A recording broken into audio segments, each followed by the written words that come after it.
Sir Galafant and Sir Gideon Ward Parsley, the 14th Earl of Crumchester, were dear friends, bonded by years of shared trials and hard-won victories.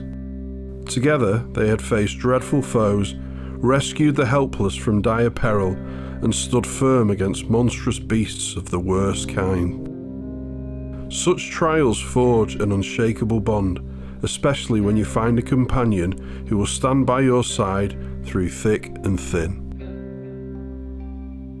Among the knights of the Kingdom of Cloud Keep, few honours were greater than standing shoulder to shoulder with those steadfast comrades, brothers in arms who would not yield, even when faced with impossible odds.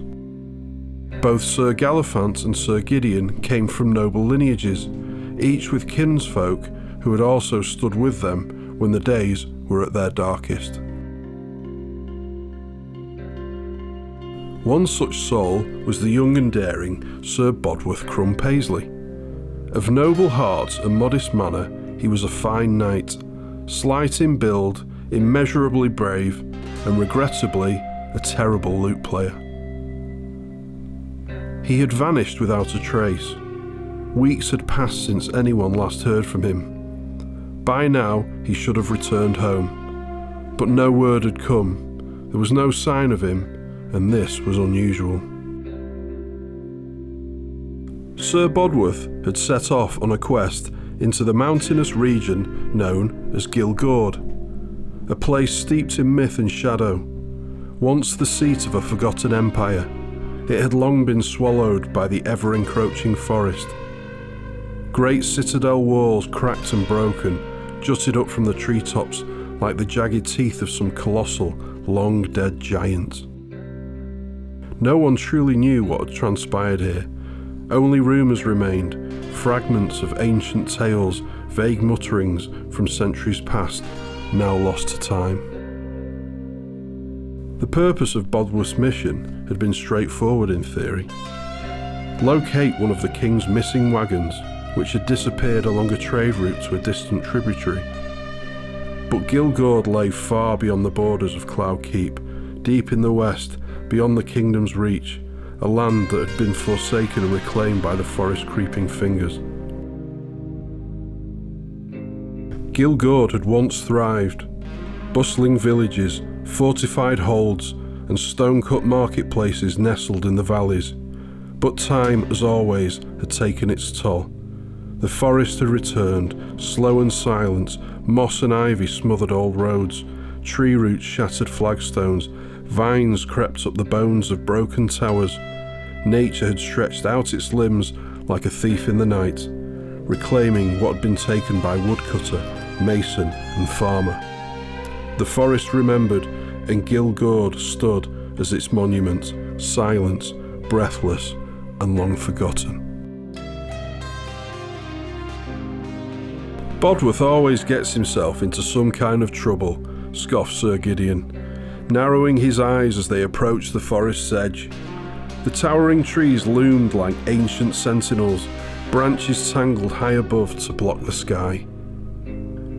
If there's trouble to be found, he'll find it, replied Sir Galafant, exhaling deeply as he summoned the courage to take a step into the waiting darkness.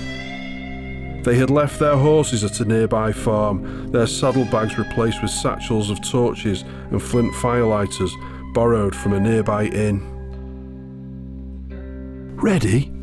whispered Sir Gideon, as if fearing to disturb the forest slumber. "As ready as I'll ever be," Galafant muttered, peering into the brambles for a path inward. Suddenly a sharp noise shattered the silence, echoing across the hills to their left. Both knights froze. Sir Gideon raised a hand. The sound came again, closer this time, loud and unexpected. "Hello! Wait for me! I've got sandwiches!" An armoured figure bounded across the open field behind them, waving a bag in the air. "Is that Walmsley?" Sir Gideon asked, squinting through his visor. "Well, it is Walmsley," Sir Galafant said, smirking. "Just when you thought this couldn't get any worse." "Sir Walmsley, it's great to see you," said Sir Gideon, grinning. "There's much less chance of me being eaten with you around." Walmsley's smile faded theatrically.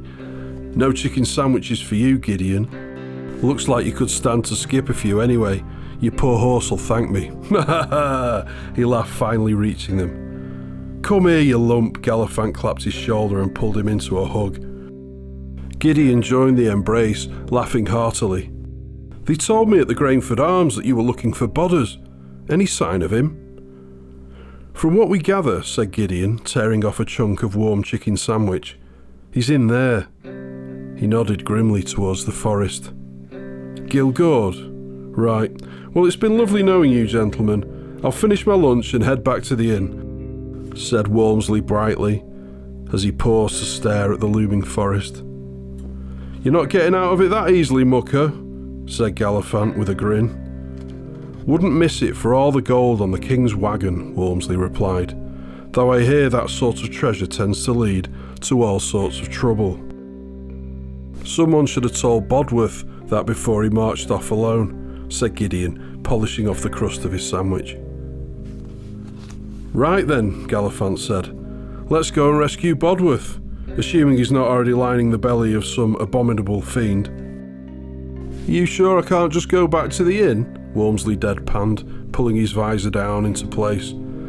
"No inn for you today, mate," snorted Gideon. And so, with visors lowered and torches at the ready, the three knights stepped into the waiting dark.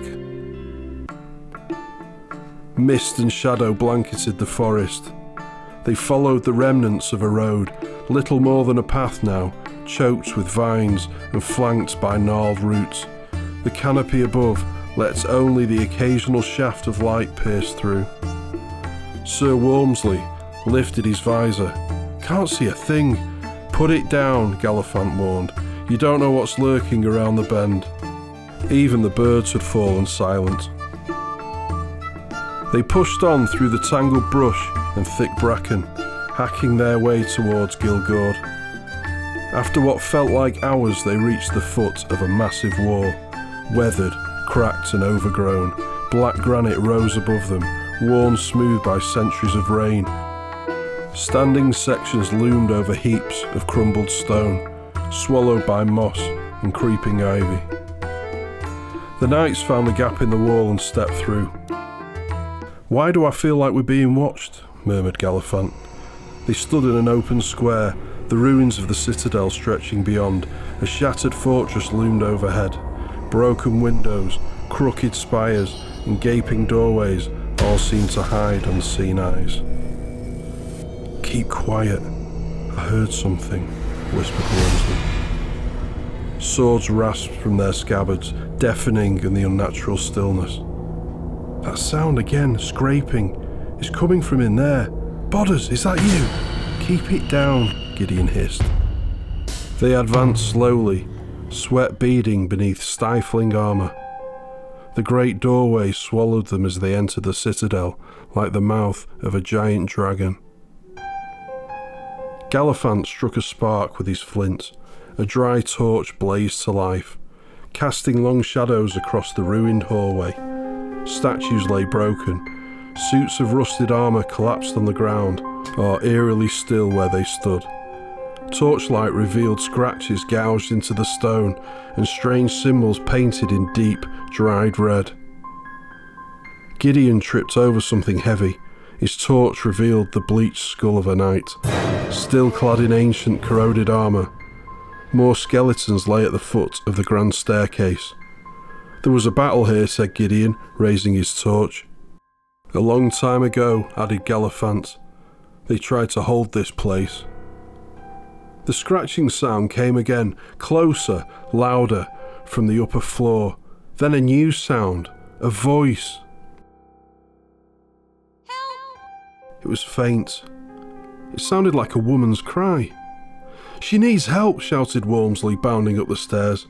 "Careful, Walmsley, you don't know what's..." Gideon's warning was cut short. Walmsley stepped into a room, and then he screamed. A face stared at him from the ceiling. Black burning eyes, pale lifeless skin, a veil of shadow clung to the creature as it hovered, half in their world, half in another. It shrieked. "Get out now!" Walmsley shouted. "It's a mimic!" Gideon and Galafant bolted. Gideon slipped, tumbling down the stairs, armour clanking. He scrambled to his feet just as the others came tearing past him. A shadow darted overhead in the rafters. "The door now!" Walmsley roared, but it was too late. A shape dropped from above, blocking their exit. The knights slid to a halt, swords raised, hearts pounding. Great wings of shadow unfolded. The figure's form was almost human, sunken cheeks, piercing eyes, radiating malevolence. A vampire spectre barred their path. Walmsley blinked. That wasn't a maiden in distress, was it? "No, Walmsley," said Gideon grimly. "It was a vampire spectre, a mimic, which is exactly why I told you to be careful." In the distance, dogs barked. Closer now. "I don't like the sound of this," Walmsley muttered. "Me neither," said Galafant. Gideon sighed. "As it stands, we're doomed."